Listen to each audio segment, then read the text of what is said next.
Hey guys, welcome back to the channel. I have something pretty cool for you today. So this is a brand new watch. Just got this in today. This is a Citizen watch, the Citizen Tsuyosa. So this has kind of been all the buzz, all the rage on the internet recently, all over YouTube. You've seen some different people shoot some videos of this. This watch is not available in the United States yet. It is quite sought after already. I purchased this off of eBay from a reputable watch dealer out of Hong Kong. So just arrived from overseas today. All right, so here we go. Simple little box, very simple little cardboard container. On the inside, you get your guarantee. Looks like we've also got the instruction manual here. We've got a QR code. Here's your warranty card. Fill that out. This is a pretty substantial little inner box for a watch that you would find on a, maybe at a Macy's or something like that. It's, cardboard, nice material. But let's get down to it. What do we have inside here? Right inside here, we have the yellow dial Citizen Tsuyosa. This is the NJ0150-82Z model. This is the one that everybody's talking about. Actually, Teddy Baldessar did a video on this recently, and Jenny's done a video also in Germany just last week, but not with the yellow dial version. So this is a pretty cool little watch. So it comes with this nice little cloth pillow.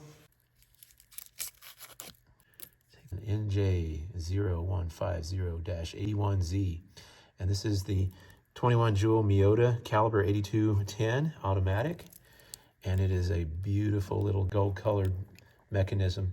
This is a great little watch, 21 jewel watch with a sapphire front and rear crystal. It has a polished bezel with a little bit of doming to it, 41 millimeter by 45 lug to lug. And it is 11.8 millimeter case thickness. This has the typical kind of Japanese Miyota angled crown off to one side here. Now everybody's been asking about this bracelet, so I wanted to show this to you guys. See, it's kind of floppy and it has a lot of gap in it right here.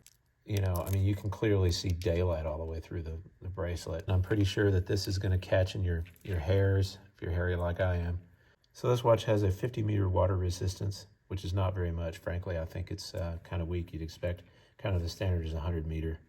Well, obviously, this kind of looks like a knockoff of a Oyster Perpetual with the way it has the double bar indices at 12 and 6.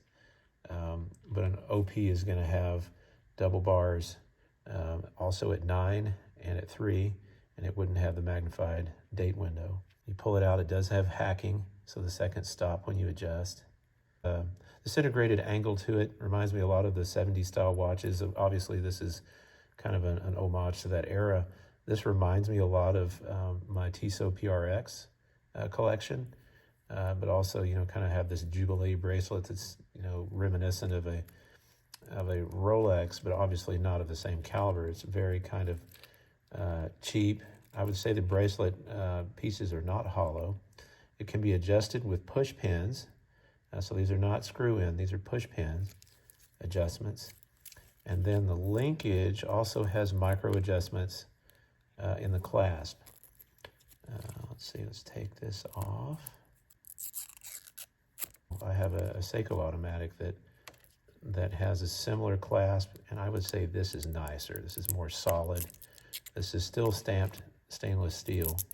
This is not forged, but it is a little more substantial, I guess, for lack of a better word, than I think the Seiko clasp is. Yeah, that's a pretty nice little watch. I like that a lot. So how is the lume on this watch? Well, I actually think it's pretty good. I've only had it in the light about 10 minutes since I got it out of the box. Looks great, doesn't it? Overall, my impression is that this is a pretty good watch, especially for what you pay. And yes, it's true, you can't buy it at a retail outlet in the United States or in Europe that I'm aware of, but you can get it on the internet from reputable dealers on eBay or Chrono24, and I think it's worthwhile. I would say the direct competitors for this are the Tissot line of watches, either the Tissot Gentleman or the Tissot PRX Automatic.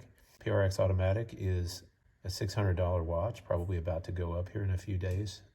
With inflation, they've announced they're going to increase their prices. And this is about $300 new. The Tsuyosa PRX and the Gentleman Powermatic 80 are 80-hour power reserve watches, and this is 40-hour power reserve. So basically what you get is a sapphire crystal, 40-hour power reserve, Miyota movement, automatic wind watch in a stainless steel case with Jubilee style bracelet for half the price of a Tissot competitor, and really almost exactly the same price as a similar Seiko automatic. And you know, the Seiko will have a mineral crystal, so honestly I think this is probably a little bit better quality than the Seiko. Honestly, I think the Seiko bracelet is probably a little bit better executed, even though it feels slightly more hollow and light than this one does, just because these links are so far apart. So it's been a few days, and I've been wearing this watch pretty regularly over those past couple of days. And I'll have to say, I actually like the way it wears very much. Now, it's a little tight on me. I need to add one more link, but overall, it keeps excellent time. I think it looks great. I love the sunburst appearance in the sunlight. And it does not catch in my bushy, hairy arms at all. It has not pinched me at all.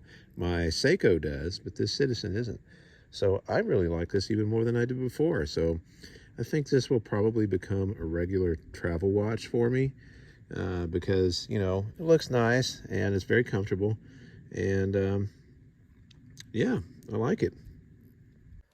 Tell me in the comments below, what do you think of this watch? Do you think they should release it in the United States? Do you like the yellow or do you like the other colors? If you were to buy this, would you change the bracelet out or would you leave this Jubilee style bracelet in place? What other things would you guys like to see? Make sure you like and subscribe.